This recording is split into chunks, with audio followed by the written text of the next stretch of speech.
I'm Emma Torres, 28 years old, and the man I was supposed to marry canceled our wedding 3 days before the ceremony. He said it was a family emergency. His mother was sick, he said. Critical condition. I believed him. I cried for him. I held his hand and told him family comes first. 2 weeks later, I found out the truth. There was no emergency. His mother was fine. The real reason? He was marrying someone else. And I made sure his perfect day became his worst nightmare. If you've ever been betrayed by someone you trusted completely, someone you built your future around, you'll understand what I'm about to share. This isn't just about a canceled wedding. It's about lies, manipulation, and the moment I decided I wasn't going to be his victim. If you're here for justice, hit that subscribe button, like, and drop a comment sharing your own story. You're not alone. Now, let me tell you exactly what happened. Growing up in Austin, Texas, I learned early that love wasn't guaranteed. My parents divorced when I was 7, a messy split that left my mother working 2 jobs to keep our small apartment. I watched her struggle, watched her trust the wrong men, watched her smile fade year after year. By the time I was a teenager, I'd built walls around my heart. I told myself I'd never be like her. I'd never let a man destroy me. But then I met Daniel Pierce. I was 24, working as an event coordinator for a wedding planning company called Blissful Moments. I loved my job.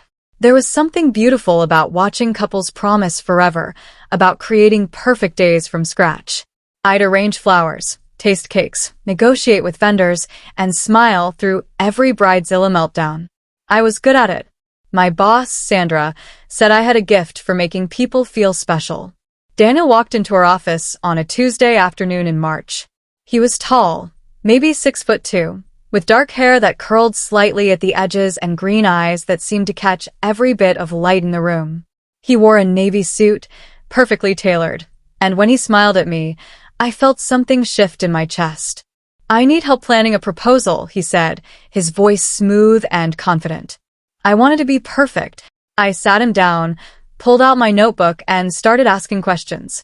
Who was the lucky woman? What did she love? Where did they meet? He talked about his girlfriend, Claire, with such warmth that I felt a pang of envy. He wanted to propose at sunset on a rooftop downtown, surrounded by fairy lights and roses. He had a budget of $5,000 and a timeline of 3 weeks. We met 4 times over those weeks. Each meeting felt longer than the last. He'd linger after we finished discussing details, asking about my life, my dreams, whether I believed in soulmates. I told myself it was just friendly conversation, but my heart knew better. The proposal went perfectly. I watched from a distance as Claire said yes, as she jumped into his arms, as he spun her around under the glow of 100 string lights. I felt happy for them. I also felt hollow. 2 months later, Daniel called me.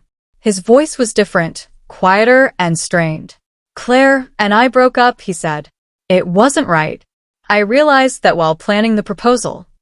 "I'm sorry," I said, meaning it. "Don't be," he replied. I realized something else too. I realized I was planning that proposal while thinking about you. My breath caught.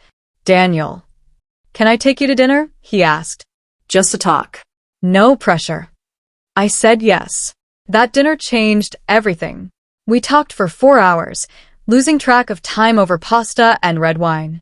He told me about his job as a financial analyst, his childhood in Dallas, his parents' expectations that he'd marry someone from their social circle.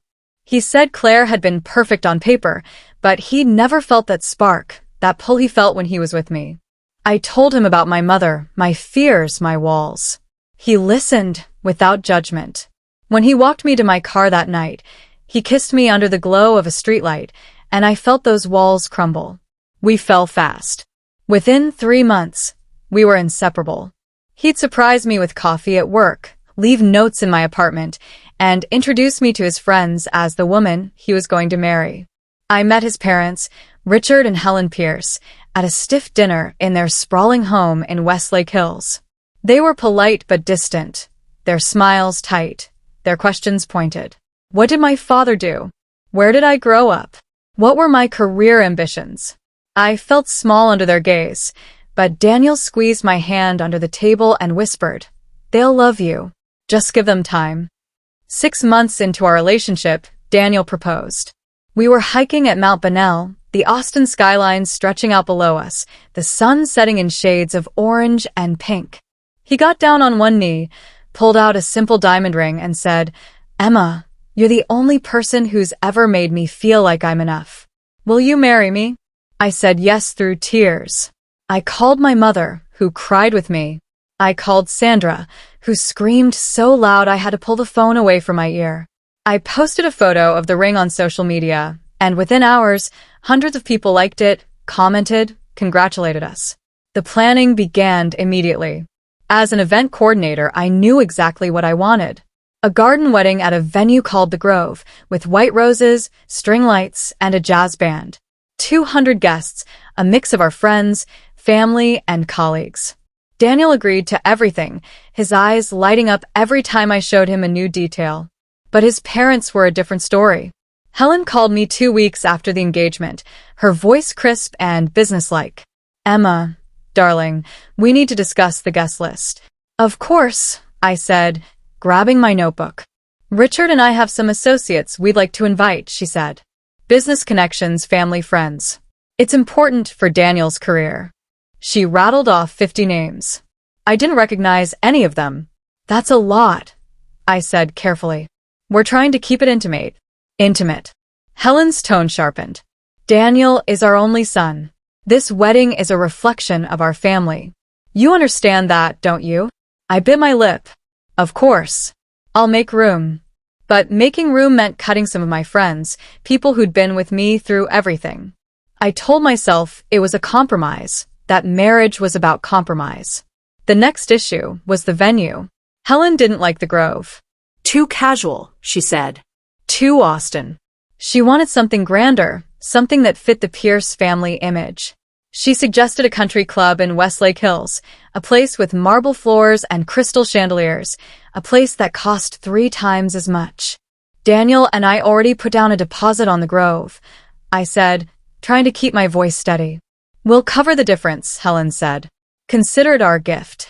I looked at Daniel, waiting for him to back me up. He shrugged. "Mom's right. The country club is nicer. And if they're paying, why not?" I swallowed my frustration. "Okay, the country club it is." The compromises kept coming. Helen didn't like my choice of flowers. It was too simple for her. She wanted orchids, exotic and expensive. She didn't like the jazz band. Too low-key.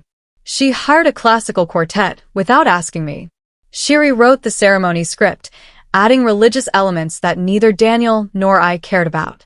Every time I pushed back, Daniel would say, "It's easier to just let her have this. She's excited. It's her only son's wedding." But it wasn't her wedding. It was ours. Or at least it was supposed to be. My mother noticed the change in me. We were having lunch at a small diner near her apartment when she set down her fork and looked at me hard. "You're not happy," she said. "I am," I lied. "I'm just stressed. Wedding planning is a lot." "Emma," she said, her voice soft but firm. "I've seen you plan 100 weddings. You love this stuff.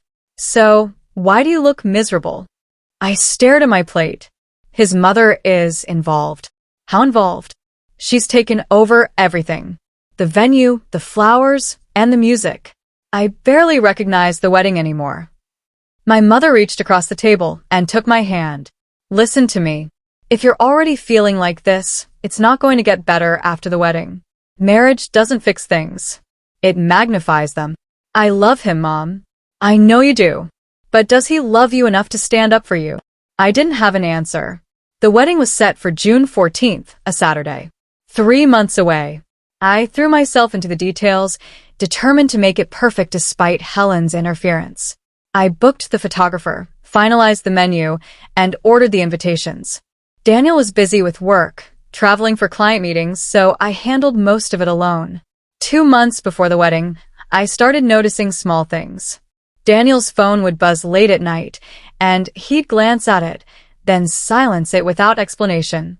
He'd come home from work later than usual, smelling faintly of perfume that wasn't mine. When I asked about it, he'd laugh it off. It's just Emily from accounting, he'd say. We had drinks with clients. Relax, babe.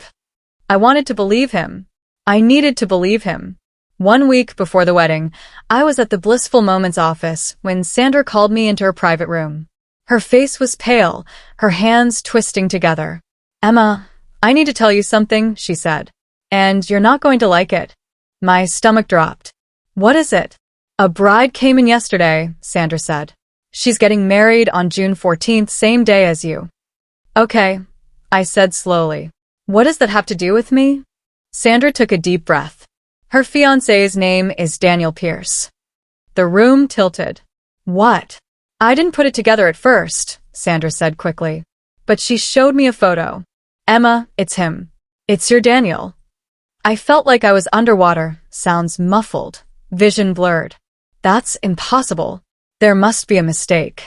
Sandra pulled out her phone and showed me a screenshot. A woman with blonde hair and a bright smile, her arm around Daniel. The caption read, "Can't wait to marry this man. June 14th. My hands started shaking. Who is she? Her name is Vanessa Clark, Sandra said. She works in finance. That's all I know. I stared at the photo, my mind racing. Daniel had been distant, yes. Distracted. But this was impossible. Maybe it's an old photo, I said, grasping. Emma. Sandra's voice was gentle but firm. The post is from 3 days ago. I stood up, my chair scraping against the floor. I need to go. Where? To find out the truth. I drove to Daniel's apartment, my hands gripping the steering wheel so tight my knuckles turned white. My mind was a storm of disbelief, rage, and a desperate hope that this was all some terrible misunderstanding. Daniel wasn't home. I used my key to let myself in, my heart pounding as I stepped into the living room. Everything looked normal. His jacket on the couch. His laptop is on the coffee table. A half-empty mug of coffee on the counter. I opened his laptop. No password. I clicked through his emails, his messages, his browser history. And there it was. A trail of lies so extensive, so detailed, that I felt physically sick. Emails to Vanessa. Can't wait to see you tonight, my love. Messages about wedding plans. A venue in Houston. A guest list that included his parents, his friends, everyone from his life except me. I found a document titled Wedding Budget V. It listed everything. The venue, the catering, the flowers, the band. $50,000. 10 times what we were spending on our wedding. I kept scrolling. I found text messages between Daniel and his mother. Helen, have you told Emma yet? Daniel, not yet. I'll handle it this week. Helen, you need to do it soon. Vanessa's family is asking questions. Daniel, I know, Mom. I just need to find the right time. Helen, there is no right time. Just end it. I felt my knees buckle. I sank onto the couch, staring at the screen, trying to process what I was seeing. This wasn't a mistake. This wasn't a misunderstanding. This was calculated and deliberate. He'd been planning this for months. My phone buzzed. A text from Daniel. Hey babe, running late. Don't wait up. I wanted to scream. I wanted to throw his laptop across the room. Instead, I took photos of everything. Every email, every message, and every document. Then I closed the laptop, walked out of the apartment, and drove home in a daze. I didn't sleep that night. I lay in bed, staring at the ceiling, replaying every moment of the past year. Every kiss, every promise, and every lie. The next morning, Daniel called. Hey babe, he said, his voice casual. What are you up to? We need to talk, I said, my voice flat. Oh. That sounds serious. It is. Come over. He arrived an hour later, looking relaxed, unsuspecting. I was waiting in the living room, my laptop open on the coffee table. What's going on? He asked, sitting down beside me. I turned the laptop toward him. Who's Vanessa Clark? His face went pale. Emma. Who is she, Daniel? He opened his mouth. I closed it, ran a hand through his hair. It's complicated. Then uncomplicated. He stood up, pacing. Okay. Look. Vanessa and I, We've been seeing each other for a few months. A few months, I repeated, my voice eerily calm. While planning our wedding. It's not what you think. Then what is it? He stopped pacing, looked at me with something that almost resembled guilt.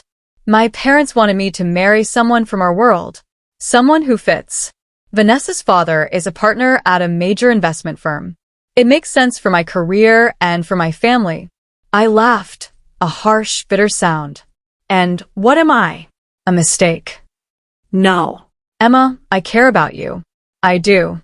But this, us, it was never going to work long term. My parents would never accept you. So, you were just going to marry me anyway? Keep Vanessa on the side. No, he said quickly. I was going to tell you. I didn't know how. When? I demanded. When were you going to tell me? After the wedding? After I'd humiliated myself in front of 200 people? He didn't answer. I stood up, my whole body trembling. Get out. Emma, please. Get out. I screamed. Get out of my apartment, give me back my key, and never contact me again. He hesitated, then pulled the key off his keychain and set it on the table. I'm sorry, he said quietly. No, you're not. But you will be. He left. I locked the door behind him, slid down to the floor, and finally let myself cry. The next 3 days were a blur. I called Sandra and told her I needed time off. I called my mother and told her the wedding was off. I didn't explain why. Not yet. I couldn't say the words out loud without feeling like I was going to shatter. I spent those days in my apartment, curtains drawn, phone on silent. I didn't eat, didn't shower, didn't do anything except replay Daniel's words over and over. It was never going to work long term. My parents would never accept you. It makes sense for my career. Every word was a knife, twisting deeper each time I remembered. On the third day, my mother showed up. She didn't knock. She used her spare key and walked right in, found me on the couch surrounded by empty tissues and cold coffee mugs. Emma Marie Torres, she said, her voice firm. Get up. Mom, I can't. Yes, you can. Get up. Shower. We're going to talk. I didn't have the energy to argue. I dragged myself to the bathroom, stood under the hot water until my skin turned red, and tried to wash away the shame. When I came out, my mother had cleaned the living room and made tea. Sit, she said, handing me a mug. I sat. Now tell me what happened. So I did. I told her everything. The emails. The other wedding.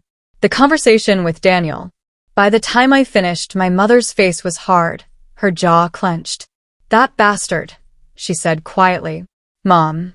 No, she said, holding up a hand. I'm going to say this once, and you're going to listen. That man is a coward. He didn't just betray you. He humiliated you. He wasted a year of your life, thousands of your dollars, and he was going to let you walk down the aisle without saying a word. I feel so stupid, I whispered. You're not stupid. You're trusting. And he used that against you. She took my hand.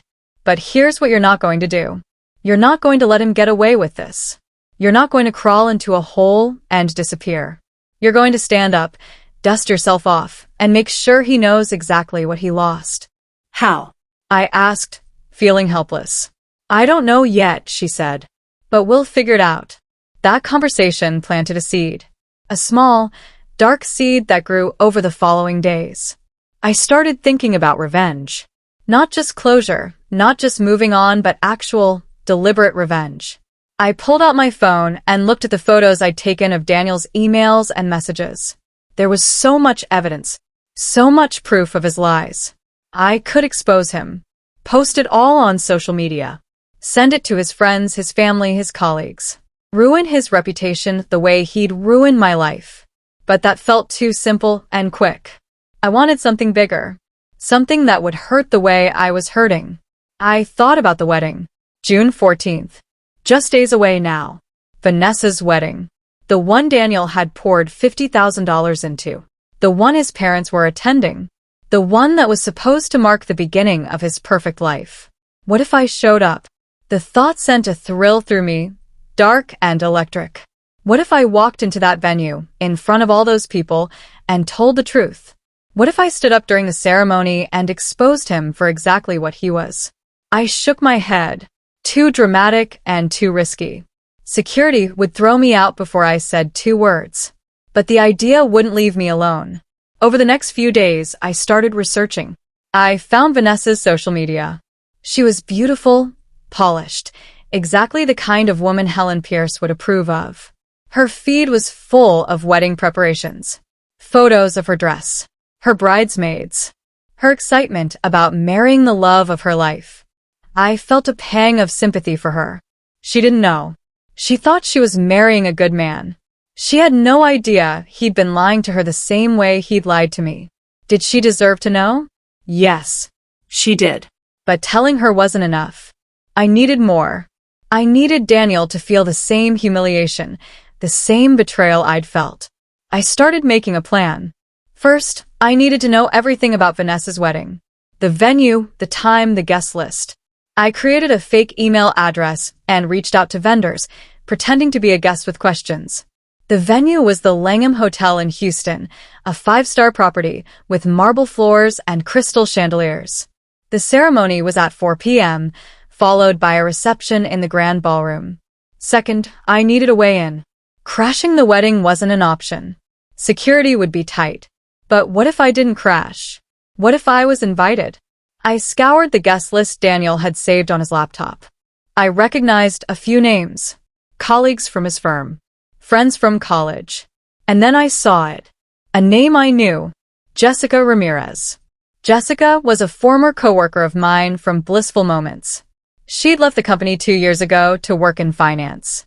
I hadn't stayed in touch, but we'd been friendly. And according to the guest list, she was invited to Vanessa's wedding. I reached out. Hey, Jessica. Long time no see. I heard you're working in finance now. How's it going? She responded within an hour. Emma. Oh my gosh, hi. Yeah, I'm at Sterling Investments. It's great. How are you? We messaged back and forth for a few days, catching up. She told me about her job, her boyfriend, and her life. I told her about my work, carefully avoiding any mention of Daniel. Then I made my move. I heard you're going to a wedding in Houston next week.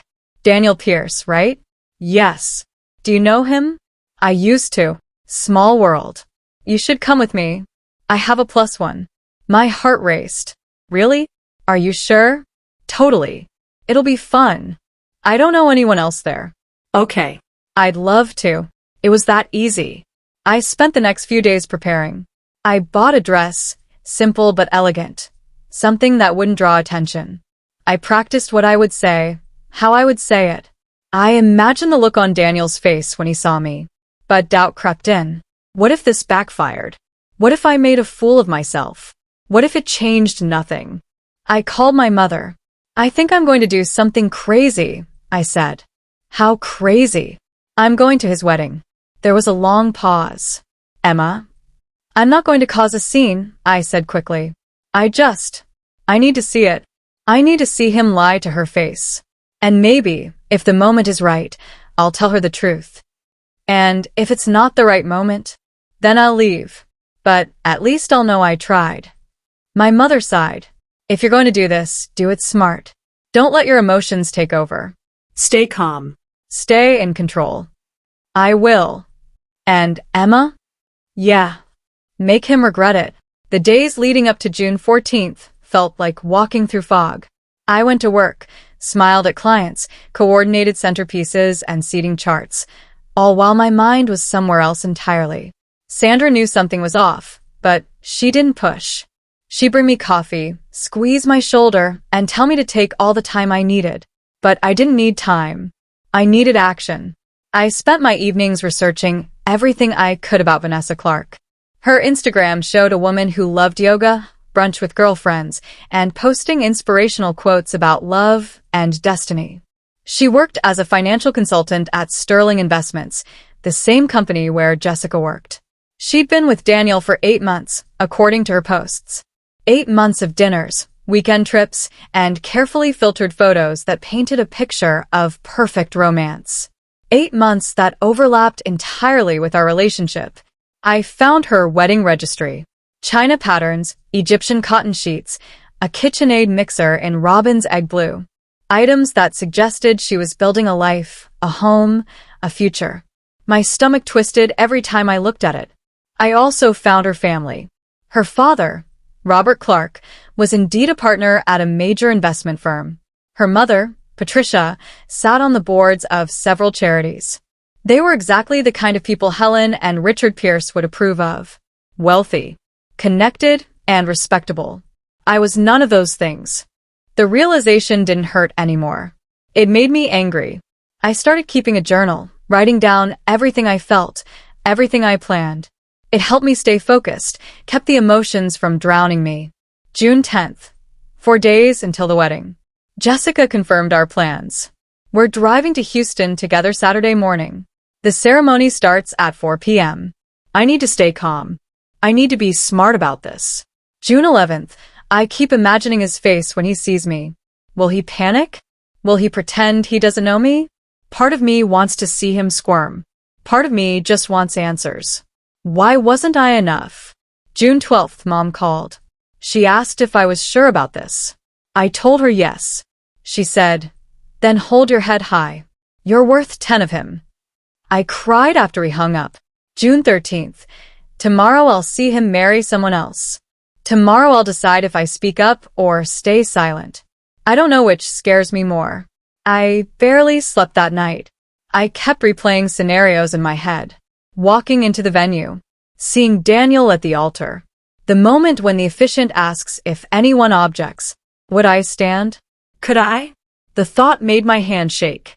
At 6 a.m. on June 14th, I gave up on sleep. I showered, dried my hair, applied makeup with steady hands despite the storm inside me. I chose a navy blue dress, fitted but modest, paired with simple heels. I wanted to blend in, not stand out. Jessica picked me up at 8 a.m. She was chatty, excited about the wedding, completely unaware of the tension coiled tight in my chest. I can't believe you know Daniel, she said as we merged onto the highway. Small world, right? Yeah, I said, staring out the window. Small world. How do you know him? I'd prepared for this. We worked together briefly. Nothing major. Cool. Vanessa's great too. I don't know her super well, but she seems really sweet. Sweet. The word felt like sandpaper. The drive to Houston took 3 hours.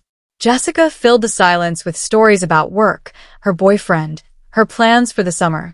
I nodded at the right moments, made the right sounds, but my mind was elsewhere. We arrived at the Langham Hotel at noon. The building was stunning, all glass and marble, with a fountain out front and perfectly manicured gardens. Luxury dripped from every surface. Wow, Jessica breathed. This is gorgeous. We checked into our room, a modest double with a view of the city. Jessica immediately started getting ready, curling her hair, trying on 3 different dresses before settling on a pale pink one. I sat on the bed, my dress already on, my makeup already done. I had nothing to do but wait. At 3:30 p.m., we headed downstairs. The ceremony was being held in a garden courtyard, an open-air space with rows of white chairs, an arbor draped in flowers, and string lights that would glow once the sun set. Guests were already arriving, dressed in their finest, chatting and laughing. I scanned the crowd, looking for familiar faces. I saw Richard and Helen Pierce near the front, Helen in a cream-colored suit, Richard in a tuxedo. They looked proud, content, completely oblivious to the bomb I was carrying. I saw Daniel's college friends, his coworkers, people I'd met during our relationship. People who'd congratulated us, who'd been invited to our wedding. None of them knew. None of them questioned why Daniel had suddenly moved on so quickly. Jessica grabbed my arm. Let's find our seats. We were in the middle section, not too close, not too far. Perfect. At 3:55 p.m., music started playing. A string quartet, soft and elegant. Guests quieted, turned their attention to the aisle. Bridesmaids walked out, one by one, in blush pink dresses carrying white roses. Then the groomsmen. Daniel was the last one. He wore a black tuxedo, his hair perfectly styled, his face calm and confident. He looked happy. He looked like a man with nothing to hide. I felt my jaw clench. The music changed. Here comes the bride. Everyone stood. Vanessa appeared at the end of the aisle, and I had to admit, she was stunning. Her dress was a classic A-line with delicate lace sleeves, her veil long and flowing. Her father walked beside her, beaming with pride. She glided down the aisle, her eyes locked on Daniel. When she reached him, he took her hands, and I saw it. The same look he used to give me. The same smile. I felt sick. The officiant began. Dearly beloved, we are gathered here today. I tuned out the words, focusing instead on Daniel. He looked so sure of himself, so certain this was right. Did he think about me at all? Did he feel even a flicker of guilt? The ceremony continued. Readings. Vows. Vanessa's voice trembled as she promised to love, honor, and cherish. Daniel's voice was steady, confident. Then the officiant said the words I'd been waiting for. If anyone here knows of any reason why these two should not be joined in marriage, speak now or forever hold your peace. The courtyard went silent. My heart pounded. This was it. This was the moment. I could stand. I could speak. I could tell everyone the truth. But my legs wouldn't move. My voice wouldn't come. The moment passed. Then, by the power vested in me, the officiant continued, I now pronounce you husband and wife. You may kiss the bride. Daniel kissed Vanessa. The crowd erupted in applause. Guests stood, cheering, as the newlyweds walked back down the aisle, hand in hand, glowing. I sat frozen, my chance gone. Jessica nudged me. You okay? You look pale. I'm fine, I lied. I just need some air. I slipped out of my seat and walked toward the hotel lobby, my heels clicking against the marble floor. My chest felt tight, my breathing shallow. I'd come all this way, and I'd done nothing. I found a restroom, locked myself in a stall, and let the tears come. Silent, bitter tears that burned on the way down. I'd failed. I'd let him win. But then, as I wiped my face and stared at my reflection in the mirror, something shifted. The ceremony was over, yes. But the reception hadn't started yet. There was still time. I pulled out my phone and opened the folder where I'd saved all the evidence. Emails, messages, photos, and proof of every lie Daniel had told. I could still do this. I could still expose him. But not here. Not in front of 200 strangers. That would make me look crazy, desperate. I needed to be smarter. I needed to tell Vanessa. Privately. One-on-one. I took a deep breath, steadied myself, and walked back out. The reception was in the grand ballroom, a massive space with chandeliers, round tables draped in white linen, and a live band setting up in the corner. Guests were mingling, sipping champagne, admiring the elaborate floral centerpieces. I spotted Vanessa near the head table, surrounded by bridesmaids, laughing at something one of them said. She looked so happy, so blissfully unaware. I had to talk to her. But how? I couldn't just walk up. Her bridesmaids would block me, ask who I was, why I wanted to talk to the bride. I needed a plan. I scanned the room and noticed a door marked bridal suite. That's where she'd gotten ready. Where she'd probably go if she needed a moment alone. I waited. Dinner was served. Speeches were given. Daniel's best man made a toast about true love and second chances. I wanted to vomit. Then, finally, Vanessa stood and headed toward the bridal suite. Alone. This was my chance. I followed her, keeping my distance, my heart racing. She pushed open the door and stepped inside. I counted to 10, then followed. The suite was elegant, with plush sofas, a vanity covered in makeup, and racks of bridesmaid dresses. Vanessa was standing in front of a mirror, adjusting her veil, when she saw me in the reflection. Oh, she said, turning. Hi. Are you a guest? Yes, I said, my voice steadier than I expected. I'm Jessica's plus one. Nice to meet you. She smiled, warm and genuine. Are you enjoying the wedding? It's beautiful, I said. Then, before I could lose my nerve, I added, "Can I talk to you for a minute?" Her smile faltered slightly. Sure. Is everything okay? No, I said. It's not. I pulled out my phone and opened the folder. My hands were shaking, but I forced them still. My name is Emma Torres, I said. And 6 days ago, I was supposed to marry Daniel Pierce. Vanessa's face went pale. What? We were engaged for a year. I continued. We were planning a wedding for June 14th, the same day as yours. He canceled it 3 days before, claiming there was a family emergency. But there was no emergency. There was you. That's not possible, Vanessa stammered. Daniel and I have been together for 8 months. He would have told me. He didn't tell you, I said, cutting her off. He didn't tell either of us. He was with both of us at the same time. I held out my phone, showing her the emails, the messages, the photos. Her eyes widened as she scrolled through them, her hands trembling. This can't be real, she whispered. It is, I said. I'm sorry. I know this is the last thing you want to hear on your wedding day, but you deserve to know the truth. Vanessa sank onto the sofa, her face crumpling. I don't understand. Why would he do this? Because he's a coward, I said, my voice hard. And because he thought he could get away with it. She looked up at me, tears streaming down her face. How long were you together? A year. We met in March last year. He proposed in September. We were supposed to get married today. Today, she repeated, her voice hollow. He was supposed to marry you today. Yes. She stared at the phone, at the evidence of Daniel's lies, and I saw the exact moment her heartbreak turned to rage. Her jaw tightened. Her hands curled into fists. Where is he? She asked. In the ballroom. At the head table.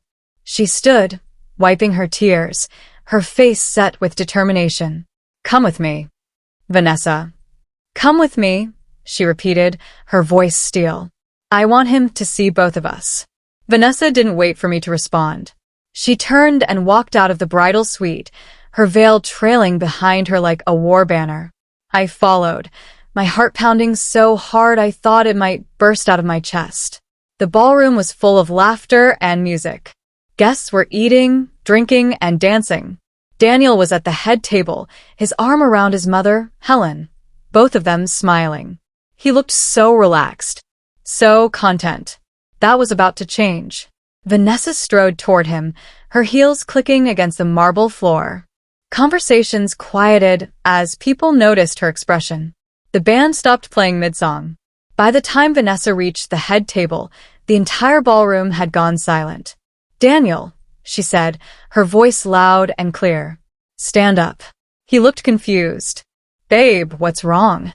Stand up, she repeated. He stood, glancing around nervously. Vanessa, you're scaring me. What's going on? She held up my phone, the screen displaying one of Daniel's emails to me. Who's Emma Torres? His face went white. Answer me, Vanessa demanded. Who is Emma Torres? I don't know what you're talking about, he stammered. Liar, Vanessa hissed. She turned to the crowd. Does anyone here know Emma Torres? I stepped forward, my legs shaking but my voice steady. I'm Emma Torres. Every head in the room turned to me. Daniel's eyes widened in horror. Emma and I were engaged, Vanessa said, her voice echoing through the silent ballroom. They were supposed to get married today, the same day as us. Daniel was planning 2 weddings at the same time. Gasps rippled through the crowd. Helen clutched Richard's arm, her face frozen in shock. That's not true, Daniel said quickly, his voice desperate.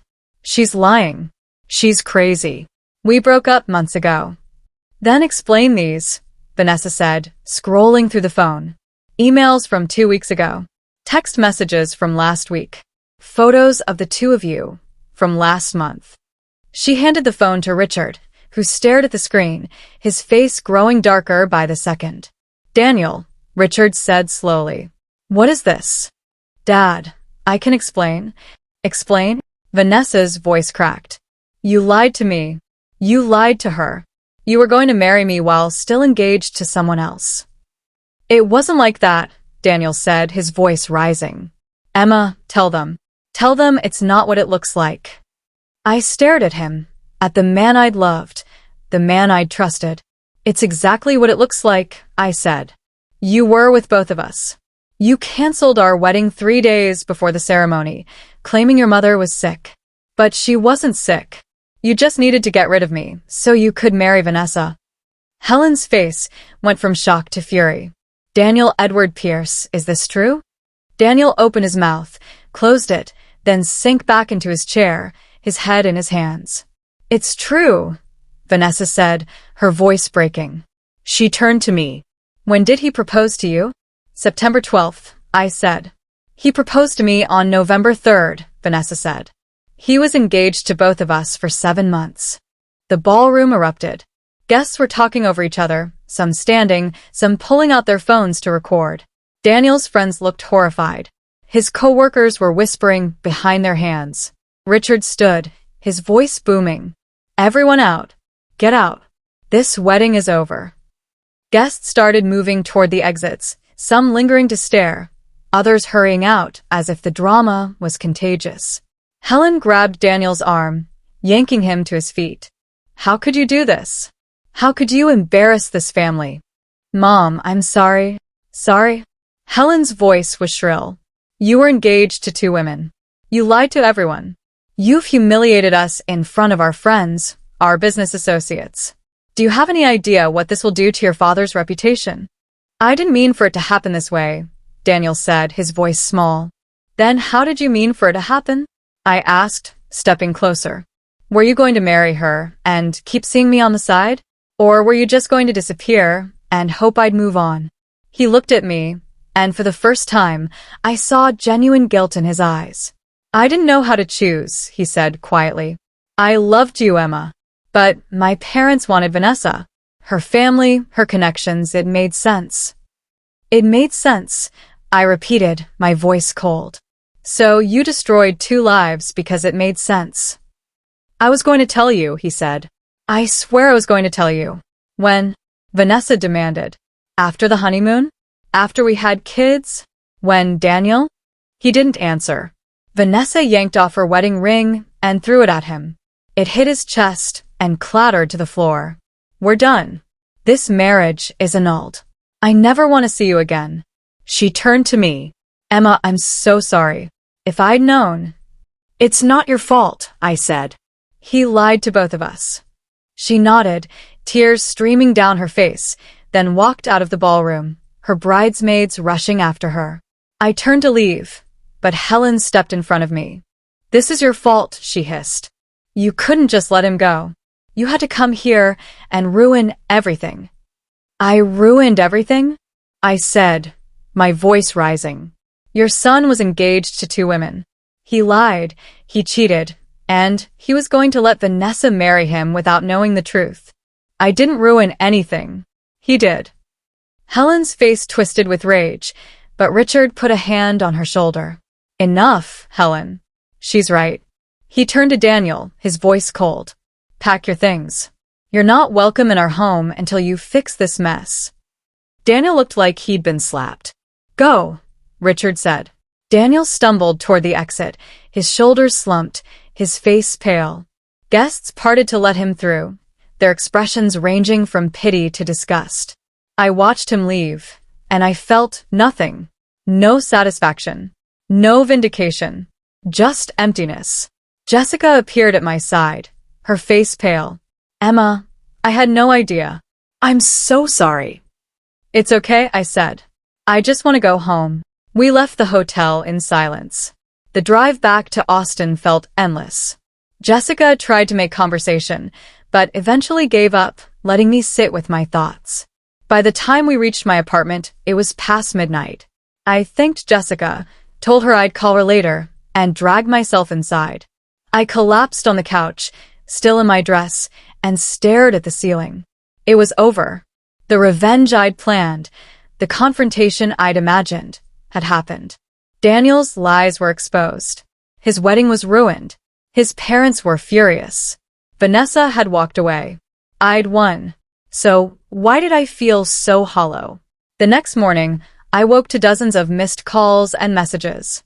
Friends, family, even people I barely knew, all asking if I was okay, if the rumors were true, if I needed anything.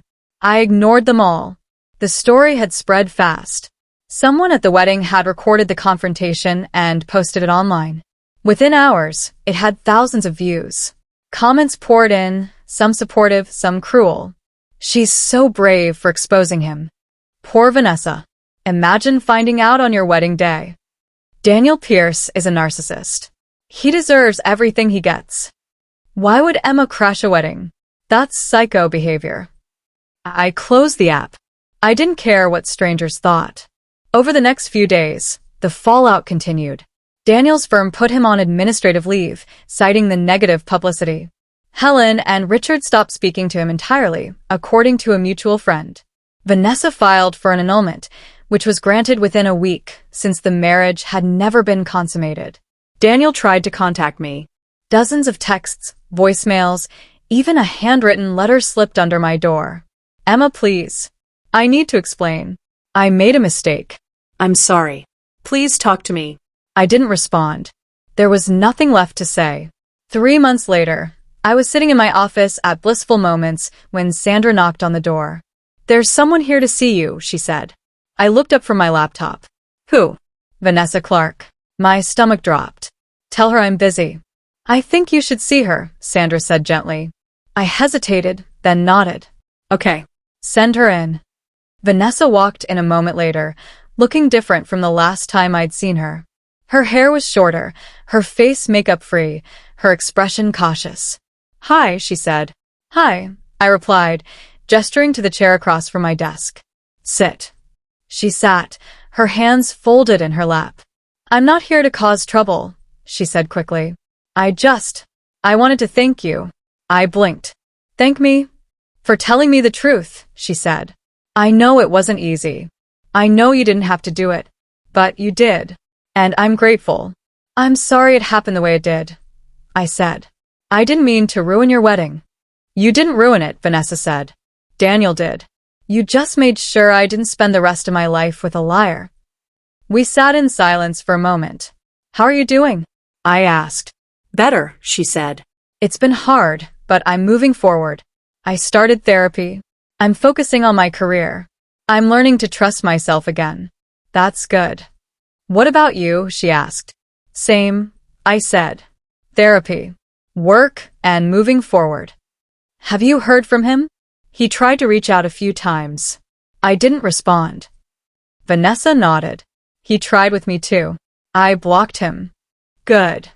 She stood, smoothing her skirt. "I should go. I just wanted to say thank you. And I'm sorry for what you went through. You deserved better." "So did you," I said. She smiled, small but genuine, and left. After she was gone, I sat at my desk for a long time, thinking about Daniel, about the wedding, about revenge. I'd spent so much time planning, so much energy hating him, that I hadn't stopped to think about what came after. The truth was, exposing him hadn't made me feel better. It hadn't healed the hurt or erased the betrayal, but it had done something important. It gave me control. It showed me I didn't have to be a victim. I didn't have to stay silent while someone walked all over me. And maybe that was enough. Over the following months, I rebuilt my life. I threw myself into work, taking on bigger clients, planning more elaborate events. I reconnected with friends I'd neglected during my relationship with Daniel. I started running again, something I'd loved in college, but had given up. I even started dating. Nothing serious, just casual dinners and movies, reminding myself that not every man was a liar. Not every relationship was a trap. My mother was proud. "You're glowing," she said one Sunday over brunch. "You look happy." "I am," I said, surprised to realize it was true. 1 year after the wedding that never was, I was coordinating an event at the Grove, the venue I'd originally chosen for my wedding with Daniel. It was a corporate gala, black tie, and 200 guests. As I walked through the garden, checking the lighting and the seating arrangements, I thought about what might have been. If Daniel hadn't betrayed me, I'd have been married by now. Maybe living in a house in the suburbs. Maybe planning for kids. But I'd also have been married to a man who didn't respect me. A man who saw me as less than. A man who was willing to lie and cheat to get what he wanted. I dodged a bullet. The gala went off without a hitch. At the end of the night, as I was packing up, my phone buzzed. A text from an unknown number. Emma, it's Daniel. I know you don't want to hear from me, but I need to say this. I'm sorry. I was a coward. I hurt you in ways I can't take back. I don't expect forgiveness. I just wanted you to know that you were right. About everything. I hope you're doing well. I stared at the message for a long time. Part of me wanted to respond, to tell him exactly what I thought of his apology. But another part of me, the part that had finally started healing, didn't want to give him the satisfaction of a response. So I didn't. I deleted the message, blocked the number, and went home. If you've made it this far, thank you for listening to my story. I know it was long. I know it was painful. But I hope it reminded you that you're stronger than the people who hurt you. That you deserve honesty, respect, and love that doesn't come with conditions. If you've been betrayed by someone you trusted, know this. It's not your fault. And you don't have to stay silent. Stand up. Speak out. Take back your power. If this story resonates with you, you can just hit that like button and subscribe for more. Drop a comment sharing your own experience. Let's build a community where we lift each other up, not tear each other down. And remember, the best revenge isn't always grand or dramatic. Sometimes, it's just living well, moving forward, refusing to let someone else's lies define your worth. Thank you for being here. Until next time, stay strong.